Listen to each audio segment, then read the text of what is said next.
ஜீவநதின்னு அதுக்கு ஏன் தெரியுமா பேரு? வற்றாத ஜீவநதின்னு சொல்லுவா. வற்றாத ஜீவநதினா எப்பயுமே தண்ணி போயிட்டே இருக்குன்னு அர்த்தம் இல்ல.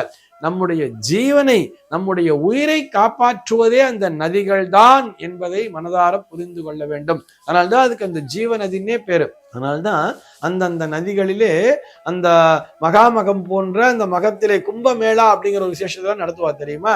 ஒவ்வொரு ஊர்ல ஒவ்வொரு நாள் கும்பமேளாங்கிற மாதிரிலாம் வச்சிருப்பா. ஒவ்வொரு பகுதியிலே ஒரு தடவை பார்த்தா தாமிரபரணியில கூட விசேஷமான மேளாவினை வைத்திருந்தார்கள். அந்த திருநெல்வேலியில பார்த்தோம்னா உலகெங்கிலும் இருக்கக்கூடிய அத்தனை ஆஸ்திக அன்பர்களும் வந்து ஸ்நானம் பண்ணா அந்த தாமிரபரணி நதியிலே.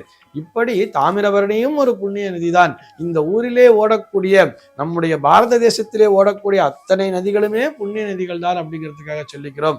இதிலே ஸ்நானம் செய்யறதுனால எனக்கு என்ன சார் பலன் கிடைக்கும்னு சொன்னா, நாம் அறிந்தும் அறியாமலும் தெரிந்தும் தெரியாமலும் செய்த பாவங்கள் அனைத்தும் நீங்குகிறது. நாம் புது அவதாரத்தினை எடுக்கிறோம், புது மனிதனாக உருவாகிறோம். இது போக நம்மிடத்திலே ஒரு புத்துணர்ச்சி என்பது கிடைக்கிறது.